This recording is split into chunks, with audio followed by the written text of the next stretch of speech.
گزارش ایک بار سورہ حمد اور 3 بار سورہ توحید تلاوت فرما کر مرحوم جناب سید منیر الحسن حسینی ابن جناب سید ابو الحسن مرحوم کے رکعت کا ثواب اشارہ فرمائیں۔ اللہم صل علی محمد وسلم علی محمد۔ بسم اللہ الرحمن الرحیم، الحمد للہ رب العالمین الرحمن الرحیم مالک یوم الدین، ایاک نستعین اهدنا الصراط المستقیم صراط الذین انعمت علیہم غیر المغضوب علیہم ولا الضالین۔ بسم اللہ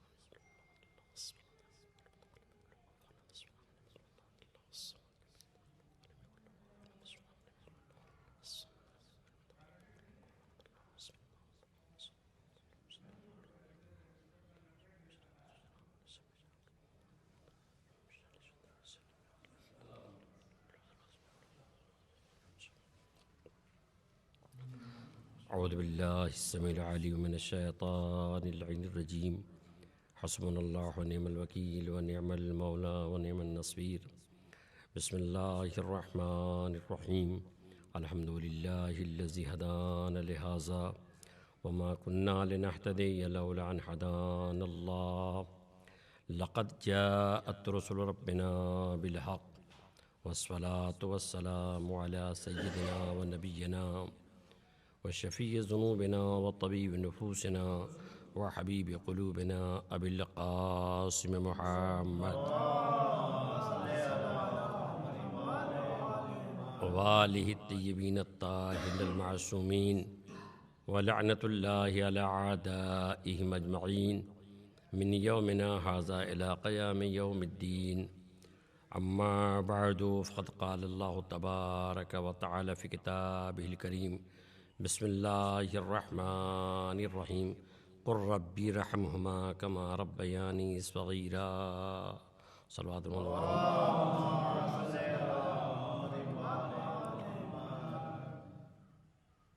آپ کی سنی ہوئی آیت کریمہ ہے، یہ دعا ہے، آپ لوگوں کو یاد بھی ہے اور برابر سنتے بھی رہتے ہیں۔ اس آیت کریمہ کے ضمن میں آپ نے مجلسے میں سنی ہے، یاد ہے آپ کو، ترجمہ بھی آپ جانتے ہیں کہ خالق کائنات اپنے حبیب سے کہہ رہا ہے کہ آپ کہیے ربی رحمہما کما ربیانی صغیرا، اے میرے پروردگار ان دونوں پر رحم فرما، کما ربیانی صغیرا، اس طریقے سے انہوں نے بچپن میں کم سنی میں پالا ہے۔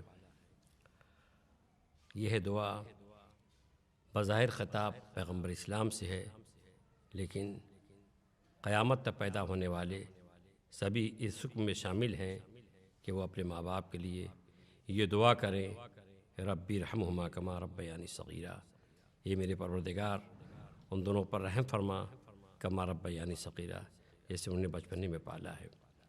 واقعی ماں باپ نے بہت جہاد کیا اپنے فرزند بچے یا بچی کی پرورش میں، لہذا قدرت نے کہا کہ ان کے لیے اللہ کی بارگاہ میں، میری بارگاہ میں دعا کرو۔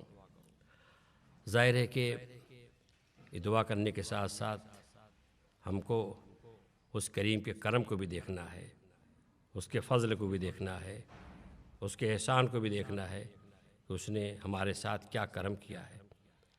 یہ اس کا کرم ہے کہ اس نے لباس وجود پہنا کر کے ہم کو اس دنیا میں بھیجا، اس کا کرم ہے، اس کا فضل ہے۔ اسی لیے پیغمبر اسلام نے مولا کائنات سے پوچھا، علی یہ بتاؤ سب سے پہلی نعمت کیا ہے، دنیا میں سب سے پہلی نعمت کیا ہے؟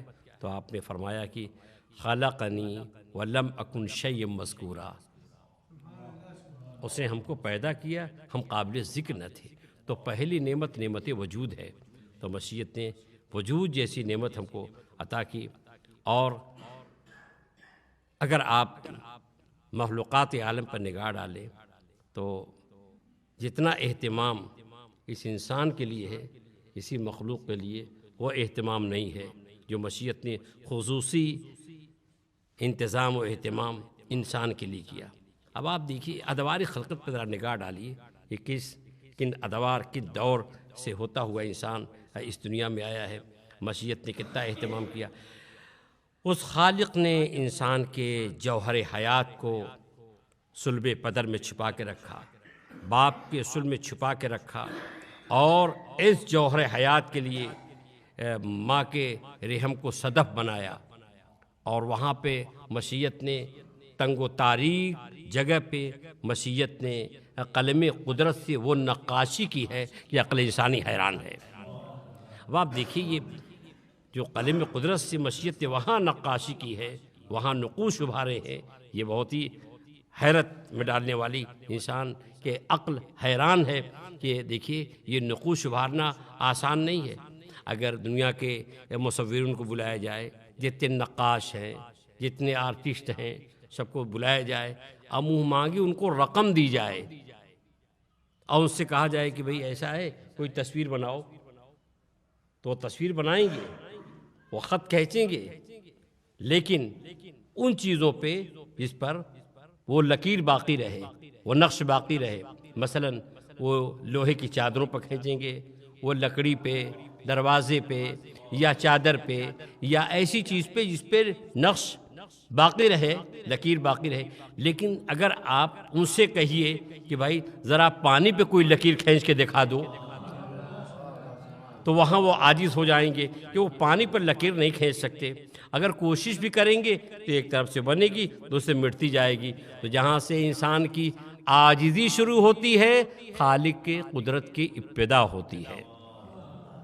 اب آپ دیکھیے کہ کس اہتمام سے مشیت نے بھیجا، کیسے بنایا۔ دنیاوی مصور، آرٹسٹ، نقاش تصویر بنائے گا، کسی کی تصویر بنائے گا، کسی انسان تصویر بنائے بنا دے گا، وہ ایسا آسمان بنا دو بنا دے گا، ایسا زمین بنا دو بنا دے گا، پہاڑ بنا دے گا، کسی بھی چیز کے بارے میں کہیے تو بنا دے گا، اس کے لیے کوئی مشکل نہیں ہے۔ دیوار پہ بنا دے گا، وہ چاند بنا دے گا، سورج بنا دے گا، اور کیلنڈروں میں آپ برابر دیکھتے رہتے ہیں۔ لیکن یہ اس وقت بنا رہا ہے جب اس کے سامنے مثال ہے، نمونہ ہے۔ اگر نمونہ نہ ہوتا تو بنانا مشکل تھا۔ آپ قدرت کو دیکھیے کہ کوئی نمونہ نہیں آسمان بنایا، کوئی زمین نہیں نمونہ، کوئی زمین نہیں، کوئی مثال نہیں، کوئی چاند نہیں، کوئی سورج نہیں، یہ ہے قابل دید۔ اسی لیے اللہ کے ناموں میں سے ایک نام ہے بدیع، بغیر مثال اور بغیر نمونے کے بنانے والا۔ جب اسے انسان بنایا تو کوئی نمونہ نہیں تھا۔ آنکھیں کہاں ہونی چاہیے، ناک کہاں ہونی چاہیے، دہن کیسا ہونا چاہیے، اگر فرض کیجئے کہ آنکھ گھٹنے میں ہوتی تو کیا کیفیت ہوتی، کیا، لیکن اس خالق نے جو چیزیں جہاں رکھی اس کا صحیح مقام وہی ہے۔ ایک بار صلوات پڑھیں محمد و آل محمد پہ۔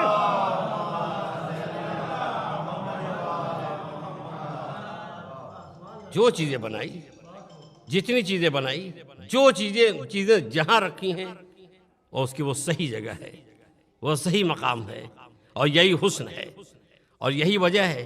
یوں تو مشیت نے آسمان کا شامیانہ بھی کھینچا، زمین کا فرش بچھایا، اور نہ جانے کیسی کیسی مخلوقات پیدا کی، لیکن مشیت نے فخر نہیں کیا۔ لیکن جب انسان کو سنوارا، اس کو بنایا، تو قدرت نے خود کہا فَتَبَارَكَ اللَّهُ أَحْسَنُ الْخَالِقِينَ، یہ مشیت نے کہا۔ اور دیکھیے واقعاً نقاشی رحم مادر میں قلم قدرت سے وہ نقوش ابھارے، عقل انسانی حیرت ہے۔ میں نہیں کہہ رہا ہوں، قرآن خود کہہ رہا ہے هو الذی یصورکم فی الارحام کیف یشاء، وہ اللہ وہ ہے کہ یصورکم، جو تمہاری تصویریں بناتا ہے، فی الارحام، ماں کے رحم میں، ماں کے بطن میں، ماں کے شکم میں، کیف یشاء، جیسی چاہتا ہے۔ اس لیے اللہ کے ناموں میں سے ایک نام ہے مصور، تصویر بنانے والا۔ سورہ حشر میں ارشاد ہو رہا ہے هو اللہ الخالق البارئ المصور لہ الاسماء الحسنی، وہ خالق ہے، وہ موجد ہے، وہ باری ہے، مصور ہے، تصویر بنانے والا۔ اب وہ جیسی تصویر بنا دے، کہتا ہے قرآن میں کہ هو الذی یصورکم فی الارحام کیف یشاء، وہ ہے جس نے ماں کے رحم میں تمہاری تصویر بنائی، کیف یشاء، جیسی چاہی۔ اب جیسی چاہی کا جواب نہیں ہے، قد کیسا ہونا چاہیے، آنکھیں کیسی ہونی چاہیے، رخسار کیسا ہونا چاہیے، جیسی چاہی کا جواب نہیں ہے۔ جیسی چاہے تو اپنے حبیب کی تصویر بنا دے، چاہے تو اپنے حبیب کی شبیہ بنا دے، اور ایسی مکمل شبیہ بنا دے کہ امام فرمائے کہ پالنے والے، اے میرے معبود، جب میں زیارت کا مشتاق ہوتا تھا نانا کی تو اپنے فرزند کو دیکھ لیتا تھا۔ ایسی شبیہ بنائی۔ ایک بار صلوات پڑھے محمد و آل محمد پہ۔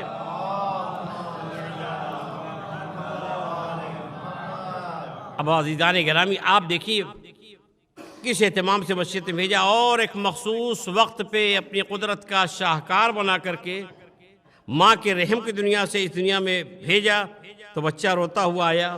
اب دیکھیے مسجد کا اہتمام دیکھیے، کرم دیکھیے کہ مسجد جب یہاں بھیجا تو ماں باپ کے دل میں دریائے محبت رواں کیا، ماں کے خون جگر کو شیر بنا کر کے بچے کی غذا بنائی، بے شعور بچے کی زبان سمجھنے کا ماں کو شعور بخشا، اور ماں باپ میں دونوں نے مل کر کے بچوں کو پالا، پروان چڑھایا اور طرح طرح کے حوادثات سے بچائے، دعائیں کیں، دعائیں مانی، دعائیں کیں، نظریں مانی، اور الحمدللہ ہوتے اب جو 15 سال کے ہو گئے۔ اب جب 15 سال کے ہو گئے تو اب اسے چاہیے کہ اللہ کے کرم کو یاد کرے اور ماں باپ کے احسانات کو یاد رکھے، ان کے خدمات کو یاد رکھے۔ اب ان کی بارگاہ میں، اللہ کی بارگاہ میں کہے رب ارحمہما کما ربیانی صغیرا، اے پالنے والے ان دونوں پہ رحم فرما جیسے بچپنے میں پالا ہے۔ اب آپ دیکھیے عزیزان گرامی، اب یہاں سے غور کیجئے، یہ ہے دعا، ایک جیسے پالا ہے ویسے۔ اب اس کے اثرات مرتب ہوتے ہیں کہ نہیں؟ ایک بیٹا کہتا ہے اللہ کی بارگاہ میں پالنے والا رب ارحمہما کما ربیانی صغیرا، پالنے والے دونوں پر رحم فرما کما ربیانی صغیرا، جیسے ان بچپن میں پالے، تو اس کے واقعی اثرات مرتب ہوتے ہیں یا یہ لقلقہ زبانی ہے، زبان سے کہہ دیا؟ یہ اہم بات ہے کہ اس کے اثرات مرتب ہوتے ہیں کہ نہیں، دعاؤں کے اثرات ظاہر ہوتے ہیں کہ نہیں، مرتب ہوتے ہیں کہ نہیں۔ یہ جو فقرہ ہے یہ خود قدرت کا بتایا ہوا ہے کہ میرے پیغمبر آپ ایسے کہیے، تو اب ظاہر کے اس کے اثرات مرتب ہوتے ہیں کہ نہیں۔ اب آپ دیکھیں میں چند دعائیں آپ کے سامنے پیش کروں گا، وہ اندازہ لگائیے کہ واقعا اثرات مرتب ہوتے ہیں کہ نہیں، اثرات ظاہر ہوتے ہیں کہ نہیں، ایسی بات تمام ہوگی۔ اب آپ دیکھیے کچھ دعائیں ایسی ہیں جن کے اثرات باقاعدہ ظاہر ہوتے ہیں۔ اگر واقعی انسان سوزے دل کے ساتھ دعا کرے تو اس کے اثرات باقاعدہ مرتب ہوتے ہیں، اثرات ظاہر ہوتے۔ اگر اثرات ظاہر نہ ہوتے تو معصوم صلی اللہ علیہ وسلم دعا کرنے کا حکم نہیں دیتے، لیکن دعاؤں کرنے کا اللہ نے بھی حکم دیا ہے، معصوم صلی اللہ علیہ وسلم کی حدیثیں بھی ہیں دعا کرنے کے لیے۔ اب آپ دیکھیے کہ اصحاب کہف، یہ غار والے، وہ تختی والے، ان کو تختی والے بھی کہا جاتا ہے اور غار والے کہا جاتا ہے، یہ ایسے زمانے میں تھے جو بڑا ظالم و جابر بادشاہ تھا، دقیانوس کا نام تھا۔ وہ اپنے زمانے میں صاحبان ایمان کو بتوں کے سامنے سر جھکانے پر مجبور کرتا تھا۔ یہ بیچارے عاجز آ گئے، آخر میں لوگوں نے فیصلہ کیا کہ ہم کو وہ شہر چھوڑ دینا چاہیے جہاں مذہبی آزادی نہ ہو، جہاں مذہبی آزادی نہ ہو وہاں اسے چھوڑ دینا چاہیے۔ یہ لوگ وہاں سے نکلے تو اللہ کی بارگاہ میں دعا کی۔ دیکھیے اب جو دعا کی اللہ کی بارگاہ میں، وہ پڑھیے ربنا آتنا من لدنک رحمہ وحی لنا من امرنا رشدا۔ اب یہ اللہ کی بارگاہ میں دعا کر رہے ہیں، ربنا آتنا، اے میرے پروردگار عطا کر من لدنک رحمہ، اپنے پاس سے رحمت، اس ارحم الراحمین کی بارگاہ میں، بے انتہا رحم کرنے والی کی بارگاہ میں دعا کر رہے ہیں، اے پالنے والے اپنی بارگاہ سے رحمت عنایت فرما، وحی لنا من امرنا رشدا، اور ہمارے معاملات کو آسانی کے اسباب مہیا کر دے۔ ایک لفظ رحمت استعمال کیا۔ کیا کیا ضرورت ہے؟ سفر امن و امان کے ساتھ ہو جائے، روزی روٹی کا بھی انتظام ہو جائے، جہاں جا رہے وہاں ٹھکانہ بھی ہو۔ لیکن تفصیل سے دعا نہیں کی، پالنے والے ہم تو نکل رہے ہیں لیکن امن و امان عطا فرما کہ ہم بچ کر کے نکل جائیں۔ اے پالنے والے میرے معبود، ہم جہاں جا رہے ہیں وہاں کھانے پینے کے کیا ہوگا، کوئی انتظام کر دیں۔ اے پالنے والے ہم جہاں جا رہے ہیں وہاں سونے کا انتظام کیا ہوگا، ہم تو اپنا شہر چھوڑ کے جا رہے ہیں۔ یہ ساری باتیں شامل ہیں، لیکن آپ دیکھیے وہ اچھی تفصیل سے دعا نہیں کر رہے ہیں، بلکہ ایک مختصر سی دعا اور ایک لفظ رحمت استعمال کر رہے ہیں، اور ایسا لفظ رحمت استعمال کیا کہ رحمت الہی پوری طرح شامل حال ہو گئی، پوری طرح سے پوری زندگی پر رحمت الہی شامل حال ہو گئی۔ ربنا آتنا من لدنک رحمہ، یہ پالنے والے اپنی بارگاہ سے رحمت عنایت فرما۔ دیکھیں رحمت الہی شامل حال ہو گئی۔ یہ امن و امان کے ساتھ، سلامتی کے ساتھ منزل تک پہنچے۔ جب غار تک پہنچے تو دیکھا کہ صاحب میوے کے درخت ہیں، صاحب میوہ کھایا، آگے بڑھے دیکھا پانی کا چشمہ ہے۔ یہ سب کیا؟ اس دعا کا نتیجہ ہے۔ میں بتانا چاہتا ہوں، دیکھیے انہوں نے سوزے دل کے ساتھ دعا کی تو دعا کے اثرات بالکل ظاہر ہوئے۔ صاحب پھل کھائے، میوے کھائے، پانی پیا، اور پانی پینے کے بعد شام تو ہو ہی رہی تھی، سورج ڈوب رہا تھا، اب سونے کی بات تھی۔ اب جو غار کی طرف آگے بڑھے تو کیا دیکھتے ہیں کہ نہایت پرفضا بہترین خوشگوار جگہ ہے۔ اب جو آپ گئے تو سو گئے، اور سو گئے تو ایسا سوئے کہ پھر سوئے۔ اب سوئے، میں نے کیا کہا کہ اس دعا نے کیا اثر دکھلایا؟ رحمت الہی پوری طرح سے شامل ہو گئی، اور ایسی شامل ہوئی کہ اس ارحم الراحمین نے کیا اہتمام کیا، کیا انتظام کیا۔ قرآن میں وہ ہے، دیکھیے دعاؤں کا اثر دیکھیے، کیا دعا کا اثر ہے۔ دعا جو سوز دل کے ساتھ کیا تو اس کے اثرات دیکھیے۔ ارشاد ہو رہا ہے وَتَرَى الشَّمْسَ إِذَا طَلَعَتْ تَزَاوَرُ عَنْ كَهْفِهِمْ ذَاتَ الْيَمِينِ وَإِذَا غَرَبَتْ تَقْرُضُ ذَاتَ الشِّمَالِ وَهُمْ فِي فَجْوَةٍ مِّنْهُ۔ میرے پیغمبر اگر آپ ان کو دیکھیں سورج نکلتے وقت، تو جب سورج نکلتا ہے تو کیا کرتا ہے؟ تَزَاوَرُ عَنْ كَهْفِهِمْ ذَاتَ الْيَمِينِ، تو غار سے داہنی طرف جھکا جھکا نکلتا ہے۔ وَإِذَا غَرَبَتْ، اور جب ڈوبتا ہے تو تقرض ذات الشمال، تو بائیں طرف کترا کے، یعنی جب نکلتا ہے تو جھکا جھکا غار کے داہنی طرف، اور جب ڈوبتا ہے تو تقرض ذات الشمال، تو بائیں طرف وہ کترا کے نکل جاتا ہے۔ مطلب کیا ہوا؟ وجہ یہ ہے کہ وہ غار کی بناوٹ اور غار اس طریقے سے تھا، محل وقوع ایسا تھا کہ سورج نکلنے میں اور سورج ڈوبنے میں سورج کی پوری شعائیں، سورج کی پوری کرنیں ڈائریکٹ ان پر پڑتی، سیدھے سیدھے ان پر پڑتی۔ تو اس ارحم الراحمین نے ان پر رحم کیا، اور ایسی رحمت کی کہ سورج کی شعاؤں کو، رخ کو موڑ دیا، تاکہ سورج نکلنے میں اور سورج ڈوبنے میں سورج کی شعاؤں سے ان کو تکلیف نہ پہنچے۔ یعنی مشیت نے ان صاحبان ایمان کے لیے اتنا کرم کیا، اتنا رحم کیا کہ سورج کے شعاؤں کے رخ کو موڑ دیا۔ میں کہنا چاہتا ہوں کہ چند مومنین دعا کر دے تو خداوند عالم ان کے لیے سورج کی شعاؤں کو رخ کو موڑ دے۔ تو اگر صاحب امیر المومنین سورج کو پلٹا دے تو تعجب کی کیا بات ہے؟ ایک بار صلوات پڑھیں محمد و آل محمد پہ۔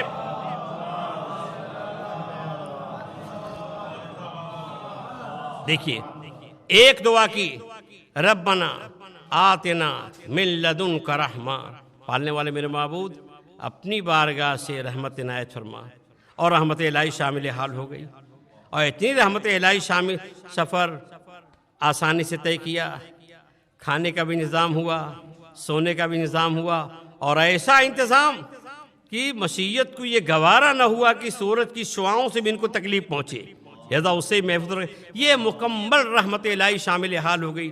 بس ایسے ہی اگر کوئی جوان، کوئی لڑکا یا لڑکی اپنے ماں باپ کے لیے دعا کرے، رب ارحمہما کما ربیانی صغیرہ، اے پالے والے ان دونوں پر رحم فرما کما ربیانی صغیرہ، اس طریقے سے انہیں بچپن میں پالا، تو اس کے بھی اثرات مرتب ہوں گے یا ہو رہے ہیں۔ یا اور بات ہے کہ ہماری نگاہیں دیکھ نہیں رہی ہیں، لیکن عصمتی نگاہیں جس کو قدرت نے اپنے صفات کا مظہر بنایا ہے، وہ باقاعدہ دیکھتے ہیں اور محسوس کرتے ہیں۔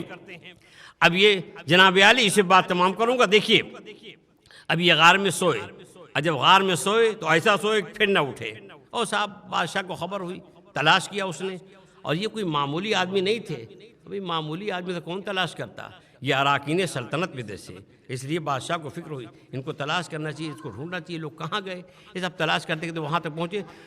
تفسیر کہتی ہے کہ تقریباً 80,000 افراد کو لے کر کے دقیانوس وہاں تک پہنچا، وہ ظالم مجاور بادشاہ دقیانوس وہاں پہنچا غار کے پاس۔ اپنے وزیر، وہ بھی ایمان کو چھپائے ہوئے تھا، اندر گیا غار کے اندر، ایک ایک کو آواز دی، نام لے کر پکارا، فلاں فلاں فلاں۔ جب کوئی آواز نہیں آئی تو اس کو بھی ان کی جان بچانے مقصود نے کہا بادشاہ تیرے خوف سے سب مر گئے ہیں۔ اچھا، اب وزیر نے کیا کیا کہ ان کا نام، غائب ہونے کی تاریخ، ان کا نام ایک تختی پر لکھ دیا، اس لیے قرآن نے رقیم کہا ہے، اصحاب الکہف والرقیم، یعنی تختی والے، رقم جن کے حالات لکھے۔ اب اس باقاعدہ لکھ دیا، غائب ہونے کی تاریخ کیا ہے، خاندان کیا ہے، قبیلہ کیا ہے، وغیرہ وغیرہ سب ایک تختی پر لکھ دیا، اور بادشاہ نے حکم دیا کہ باقاعدہ اس کو پتھروں سے چنوا دیا جائے، غار کا منہ، اور سب راستہ بند کر دیا گیا، اور وہ پتھر رکھ کے بند کر دیا گیا۔ اب اس کے بعد قرآن پھر پڑھتا ہوں، دیکھیے اب یہ کتنے دن تک رہے؟ قرآن کہہ رہا ہے وَلَبِثُوا فِي كَهْفِهِمْ 300 سِنِينَ وَازْدَادُوا 9، یہ 309 سال تک سوئے رہے اور 309 سال کے بعد اٹھے۔ ارے بھائی جو لباس پہنے تھے وہی تھا، نہ بدن پہ کوئی فرق پڑا، کوئی بدن پہ کوئی تبدیلی نہیں، کوئی فرق نہیں صاحب، بالکل گویا ایسا ہے لباس زندگی پہنے سو رہے ہیں۔ اور قرآن کہہ رہا ہے کہ لبثوا فی کہفہم ثلاثمائۃ سنین وازدادوا تسعا، 309 سال کے بعد اٹھے۔ کیا کوئی ایسا مسلمان ہے دنیا میں کلمہ پڑھنے والا جو کہ ہمیں تو یہ منطق سمجھ میں نہیں آئی کہ صاحب 309 سال تک کیسے رہے؟ کیا بدن خراب نہیں ہوا؟ کیا جسم خراب نہیں ہوا؟ کیا آنکھیں سلی گڑی نہیں؟ آخر کیسے رہے؟ یعنی قرآن چونکہ کہہ رہا ہے کہ قرآن کہہ رہا ہے کہ وہ باقاعدہ رہے، لباس زندگی پہنے باقاعدہ وہ سوئے رہے، اور قرآن کہہ رہا ہے، تو اس کا مطلب یہ ہوا کہ خداوند عالم اس بات پہ قادر ہے کہ 309 سال سلانے کے بعد اٹھا سکتا ہے۔ اب آپ اندازہ لگائیے، جو خدا سلا کر کے بھی 309 سال تک اس طریقے سے رکھ سکتا ہے کہ کوئی فرق نہ پڑے، آپ انصاف سے بتائیے کیا وہ خدا نرجس کے لال کو غیبت کے پردے میں ہزاروں سال تک نہیں رہ سکتا؟ ایک بار صلوات پڑھیں محمد والے محمد پہ۔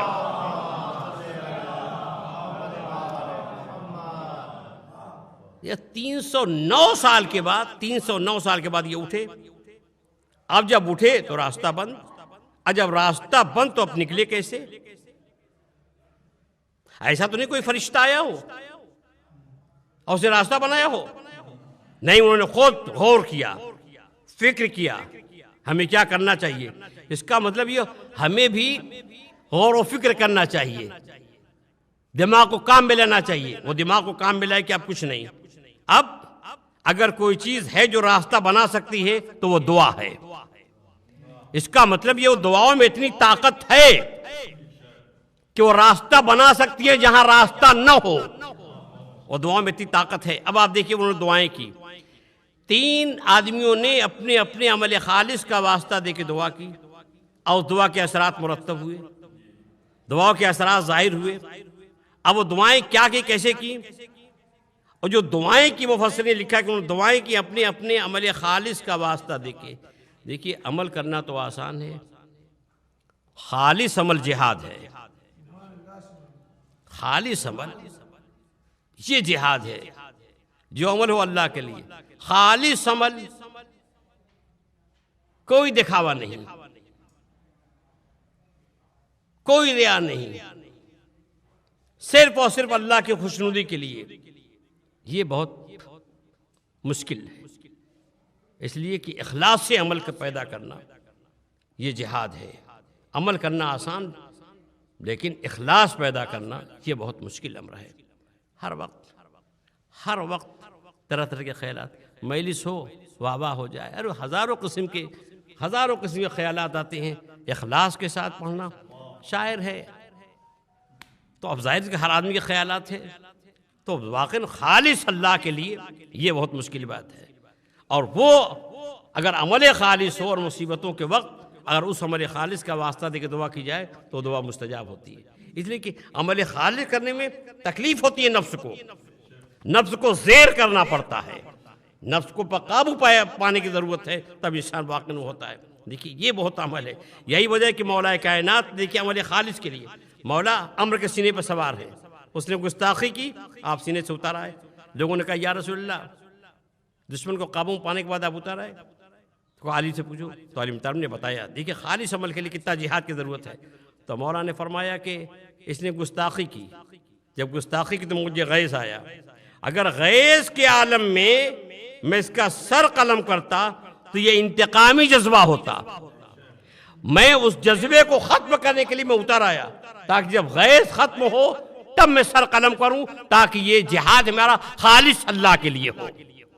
تو دیکھیے اخلاص کے لیے واقعی جہاد کرنا پڑتا ہے۔ تو ان لوگوں نے اپنے اپنے عمل خالص کا واسطہ دے کے دعا کیا۔ وہ کیا ہے عمل خالص؟ وہ بھی آپ سن لیے عمل خالص۔ ایک شخص نے کہا کہ اس کا عمل خالص یہ تھا کہ پالنے والے، اے میرے بابو تو جانتا ہے، علیم و خبیر ہے، تو جانتا ہے۔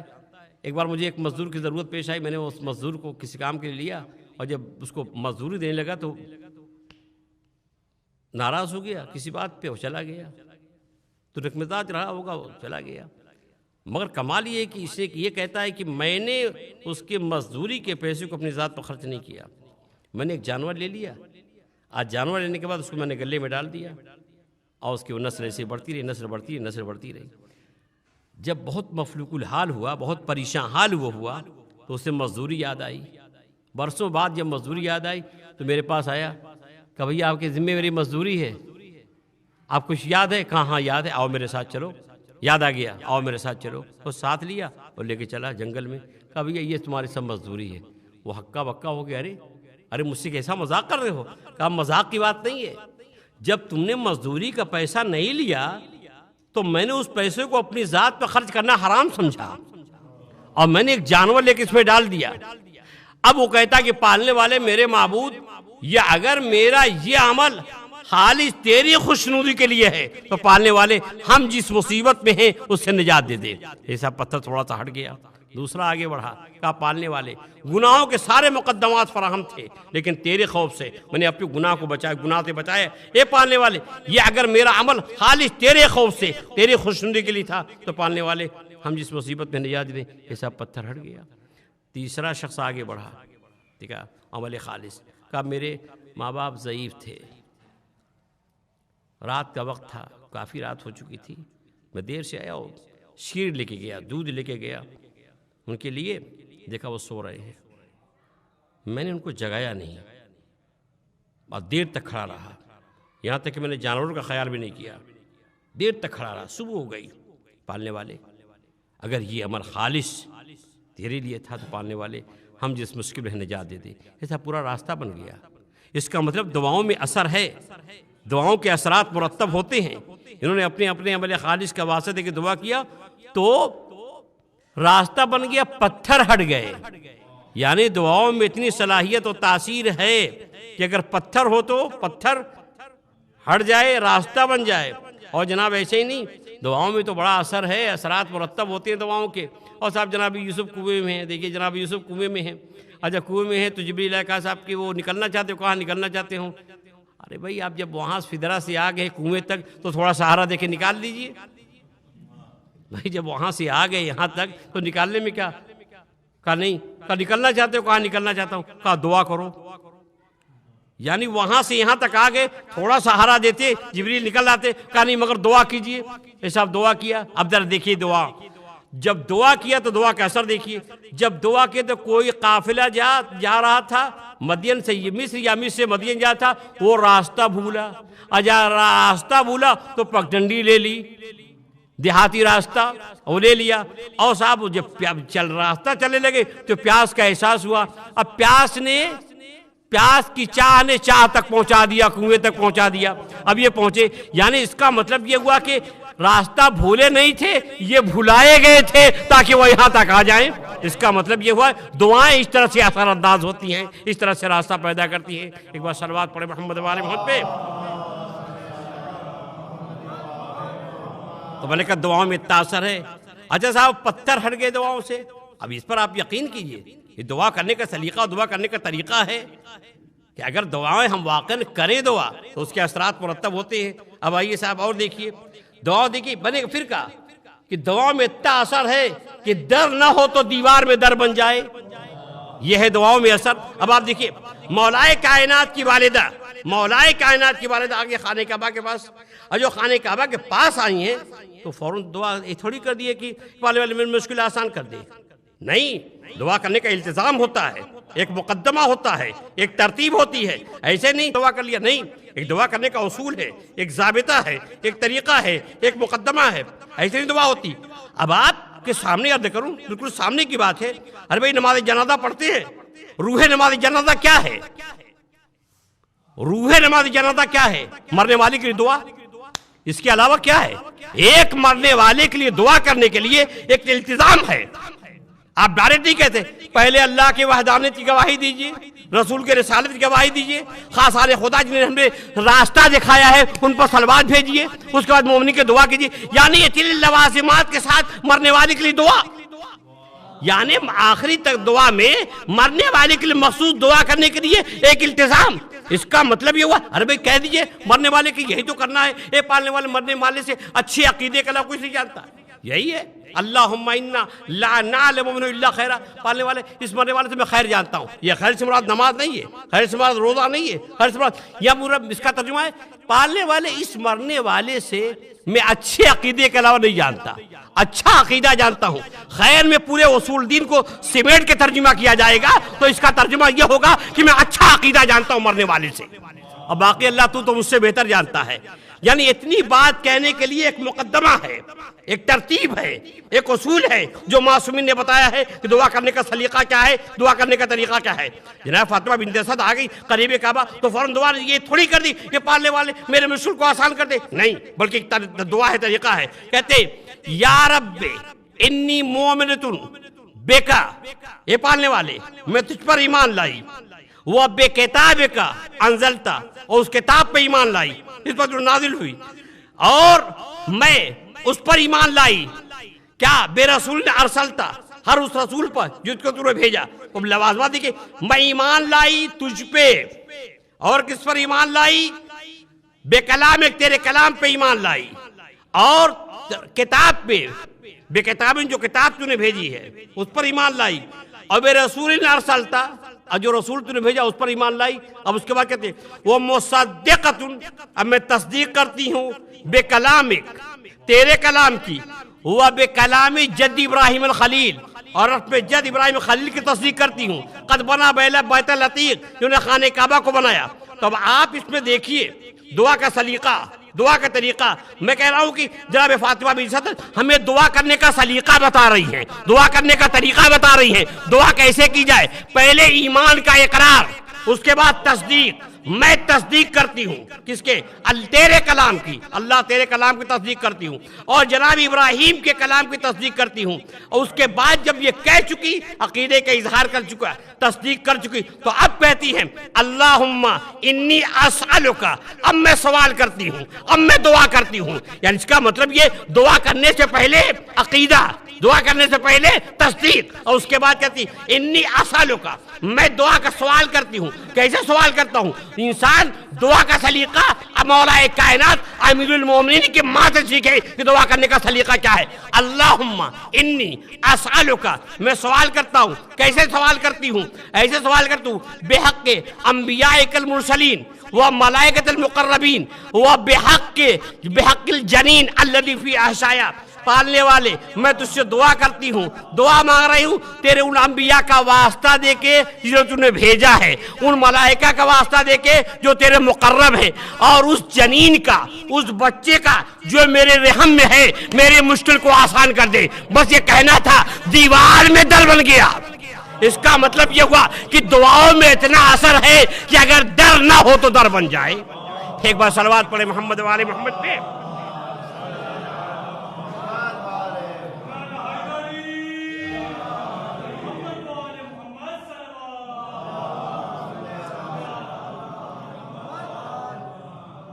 ہے دعاؤں میں اثر.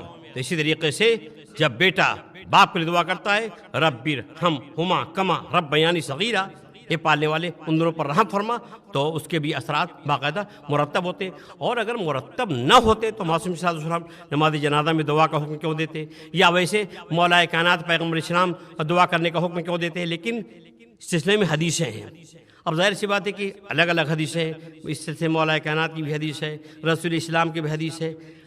کچھ فقرے الگ الگ ہیں، کسی میں کچھ فقرے مقدم ہیں، کسی میں کچھ فقرے مؤخر ہیں، بعد میں ہیں، کچھ پہلے، لیکن مفہوم اور باتیں لفظیں ہیں سب وہی ہیں. اب میں پڑھتا ہوں ایک حدیث پیغمبر اسلام کے ذرا غور کیجئے گا. حضرت ارشاد فرمایا کہ اذا مات الانسان انقطع عمل الا من ثلاث، من صدقۃ جاریہ وعلم ينتفع به وولد صالح يدعو له. پیغمبر اسلام کی حدیث ہے، مولا کائنات بھی، سنی شیعہ سب نے اپنی کتابوں میں یہ مل جائے گی یہ حدیث. حضور نے ارشاد فرمایا جب انسان اس دنیا سے گیا تو اس کا دفتر اعمال بند ہو گیا، الا من ثلاث، سوائے تین چیزوں کے. وہ تین چیزیں کیا ہیں؟ من صدقۃ جاریہ، مرنے والے صدقہ جاریہ کیا ہو، خانہ بنوا دیا، مسجد بنوا دیا، رفاہی کام کر دیا، خلق خدا فائدہ اٹھائے بغیر کسی قید مذہب و ملت، خلق خدا فائدہ اٹھائے، رفاہی کام، مر گیا ثواب لکھا جا رہا ہے. مسجد بنوا دی، ثواب لکھا جا رہا ہے. امام بارگاہ تعمیر کا دے، لکھا جا رہا ہے. ہینڈ پائپ لگوا دیا، لکھا جا رہا ہے. اور بھی دیگر اس طرح کے کام، ہاسپٹل بنوا دیا صاحب، مدرسہ بنوا دیا، لکھا جا رہا ہے، ثواب لکھا جا رہا ہے. ہم نہیں محسوس کرتے لیکن لکھنے والے لکھ رہے ہیں. اس کا دفتر اعمال بند نہیں ہوا. حدیث ہے اذا مات الانسان انقطع عمله الا من ثلاث، مر گیا دفتر اعمال بند، ختم. لیکن تین چیزیں اس کو ذہن میں رکھیے، تین چیزیں ہیں دفتر اعمال بند نہیں ہوتا. ایک تو صدقہ جاریہ، اور دوسرے علم ينتفع به، مرنے والے علم چھوڑا ہو. اب اس کی وضاحت کے لیے بھی وقت چاہیے. علم ينتفع به، مرنے والے علم چھوڑا ہو، بچوں کو پڑھایا ہو، تعلیم دی ہو، ذہن بنایا ہو، فکر بنایا ہو، فکر ذہن تعمیر کیا ہو، بچوں کو پڑھایا ہو، کتابیں لکھی ہو، ترجمے کیے ہو. یہ وہ چیزیں ہیں کہ مرنے والا مر گیا اور باقاعدہ ثواب لکھا جاتا رہے گا، لکھا جاتا رہے گا. اور ظاہر ہے کہ اب یہ مشکل آ گئی کہ بھئی مسجد بنوانے کے لیے، عزا خانہ بنانے کے لیے، رفاہی کام کرنے کے لیے سرمایہ درکار ہے. سرمایہ نہیں ہے. پڑھانے کے لیے، ترجمہ کرنے کے لیے، کتابیں لکھنے کے علم کی ضرورت ہے، ہم علم نہیں رکھتے. اب کیا کریں؟ تو اب تو وہی لوگ فائدہ اٹھائیں جو پڑھے لکھیں، وہ فائدہ اٹھائیں ترجمہ کر کے، بچوں کو پڑھا کر کے، لکھا کر کے، یا جن کے پاس پیسے وہ اس طرح کا رفاہی کام کریں، صدقہ جاریہ کریں. وہ تو باقی لوگ کیا کریں گے؟ لیکن تیسری بات بھی ہے. حضرت نے کیا ارشاد فرمایا؟ وَوَلَدٍ صَالِحٍ يَدْعُو لَهُ، مرنے والا نیک و صالح بیٹا چھوڑ کے جائے. دیکھیے اب اس میں یہ نہیں کہ بیٹا چھوڑ کے جائے، نہ بیٹا نہیں، صالح بیٹا چھوڑ کے جائے، نیک بیٹا چھوڑ کے جائے. اور وہ نیک بیٹا اللہ کی بارگاہ میں کہے رب ارحمہما کما ربیانی صغیرا، رب ارحمہما کما ربیانی صغیرا، اے پالنے والے ان دونوں پر رحم فرما کما ربیانی صغیرا، اسے بچے نے پالا ہے. تو اگر دیکھیے دعاؤں کے اثرات مرتب نہ ہوتے تو مولا کائنات یا پیغمبر اسلام دعاؤں کو حکم نہ دیتے، یا یہ نہ فرماتے ولدن صالح یدعو لہ. اگر نیک بیٹا چھوڑ کے گیا ہے اور وہ بیٹا باپ کے لیے دعا کرتا ہے، ماں کے لیے دعا کرتا ہے، تو اس کا دفتر اعمال بند نہیں ہوتا. اس کا مطلب یہ ہے کہ باقاعدہ دعاؤں کے اثرات مرتب ہوتے ہیں، دعاؤں کے اثرات بالکل ظاہر ہوتے ہیں. یہ اور بات ہے کہ ہم جیسا کہ ہم نے بتایا کہ ہم یہ محسوس نہیں کرتے، لیکن اس طرح کے بہت سارے واقعات ہیں جہاں پر دعاؤں کے اثرات دیکھے گئے ہیں. کچھ تو ایسے ہیں کہ دعاؤں کے اثرات فوراً ظاہر ہوتے ہیں. اب اس کے لیے حدیثیں ہیں کہ خداوند عالم المومن من دعاء الی ثلاث، مومن جب دعا کرتا ہے تو اس کے تین رخ ہوتے ہیں. ایک یہ ہے کہ اما یعجل لہ، یا تو دعا فوراً قبول ہو جاتی ہے، اما یدخر لہ، یا اللہ تعالیٰ اس کو ذخیرہ کر لیتا ہے، الا ان یدفع بلاء یرید ان یصیب، یا وہ دعا آنے والی بلاؤں کے لیے سپر بن جاتی ہے. دیکھیے بلا آنے والی تھی، وہ دعا سپر بن گئی. تو اس کا مطلب تین رخ ہیں. مومن جب دعا کرتا ہے تو اس کے تین رخ ہوتے ہیں. ایک فوراً قبول ہو گئی، ایک یہ ہے کہ اللہ نے اس کو ذخیرہ کر لیا، ایک یہ ہے کہ وہ آنے والی بلاؤں کے لیے وہ دعا سپر بن گئی. اور اس کا مطلب یہ ہوا کہ دعاؤں کے اثرات مرتب ہوتے ہیں، باقاعدہ دعاؤں کے اثرات ظاہر ہوتے ہیں. بس اب آپ دیکھیے کہ ائمہ معصومین اہل دعا میں سے تھے. ان دعائیں بتائیں، دعائیں پڑھتے تھے، دعائیں کرتے تھے.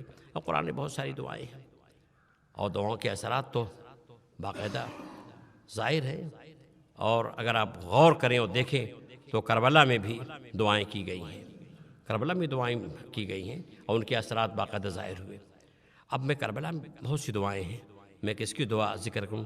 شب عاشور امام حسین صلی اللہ علیہ وسلم کی بھی دعا ہے، اور خود جناب عباس علیہ السلام کی دعاؤں کا بھی تذکرہ ہے کتابوں میں، اور ایک ماں کی بھی دعا کا تذکرہ باقاعدہ آپ سنتے رہتے ہوں گے کہ ایک ماں نے سوز دل کے لیے سے ساتھ اپنے جوان بیٹے کے لیے دعا کی دی، جس ماں کا کلیل جوان بیٹا مقتل میں تھا، اور ماں کی نگاہ امام حسین صلوات السلام کے چہرے پر تھیں، اس خیال سے تھیں کہ میرے لال پر جب کوئی مصیبت آئے گی، جب میرے لال پر کوئی آفت آئے گی تو امام باپ ہیں، چہرے کا رنگ بدلے گا۔ ایک مرتبہ چہرے کا رنگ بدلا، جب چہرے کا رنگ بدلا تو ام لیلہ ہاتھ جوڑ کہتی ہیں کہ آقا خیر تو ہے۔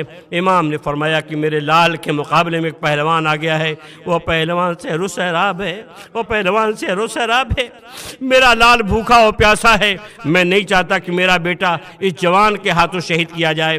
اور اس کے بعد امام علیہ السلام فرماتے ہیں کہ میں نے سنا ہے سمعت جدی، میں نے اپنے نانا سنا ہے ان دعاء الام یستجاب فی حق ولدہا، کہ ماں کی دعا بیٹے کے حق میں مستجاب ہوتی ہے، جاؤ خیمے میں جا کر کے دعا کرو۔ یہ دیکھیں ماں کی دعا تھا، کتنا اثر تھا۔ اب آپ سچ بتائیں، دل پہ ہاتھ رکھ کے بتائیں، ایک ماں جب اپنے بیٹے کے لیے دعا کرے گی تو کس انداز سے دعا کرے گی، کس کرب کے ساتھ دعا کرے گی، کس بے چینی کے ساتھ۔ میرے پاس وہ الفاظ نہیں ہے کہ میں بتا سکوں کہ ماں نے کس کرب کے اور بے چینی کے ساتھ دعا کی۔ ارے بیویوں کو جمع کیا، اللہ کی بارگاہ میں ہاتھ اٹھایا، یا راد یوسف الی یعقوب، اے یعقوب تک یوسف کو پلٹانے والے، میرا لال مقتل میں ہے۔ ماں کی دعا مستجاب ہوئی، ماں کی دعا مستجاب ہوئی۔ جناب اکبر پلٹ کے آئے ہیں باپ کے پاس، لیکن عجب حال ہے، عجب انداز ہے۔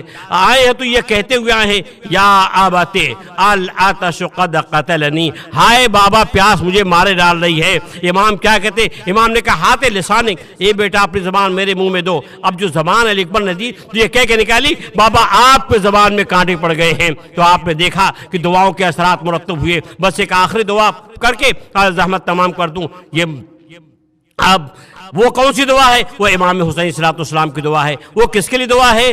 ایک غلام کے لیے امام حسین صلوات السلام کی دعا ہے، اور اس کا بھی اثر۔ وہ کیسا غلام؟ وہ ایسا غلام تھا جس کو مولا کائنات نے خرید کر کے جناب ابوذر کے حوالے کیا تھا، اور وہ غلام جناب ابوذر کے ساتھ ساتھ تھا۔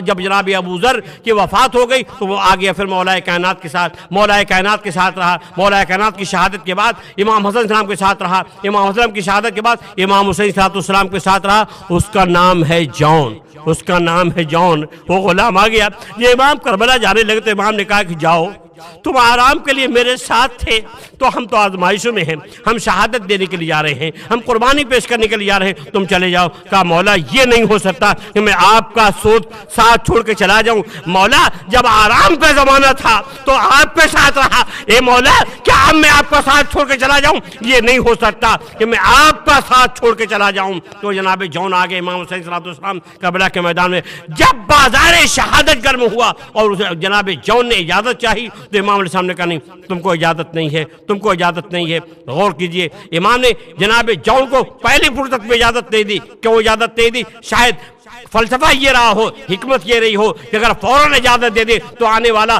مورخ لکھ دے گا کہ چونکہ ان کے ساتھ رہے ہیں لہذا اخلاقی دباؤ میں اجازت دے دی ہے، اخلاقی دباؤ میں اس نے اجازت مانگی ہے۔ امام نے کہا نہیں۔ اب اس کے بعد یہ امام نے اجازت نہیں دی تو اب اس نے عجیب فقرہ کہا ہے، مجھے امام کے دل پر اثر ہوا۔ کہا ہاں مولا، آپ اس لیے مجھے اجازت نہیں دے رہے ہیں کہ میں سیاہ ہوں، آپ اس لیے اجازت نہیں دے رہے ہیں کہ میں پست خاندان کا ہوں، آپ اس لیے اجازت نہیں دے رہے ہیں کہ میں خاندان کے اعتبار سے پست ہوں، میرے خون میرے پسینے سے بدبو آ رہی ہے، اس لیے آپ نہیں چاہتے کہ میرا خون آپ پہ خون میں ملے۔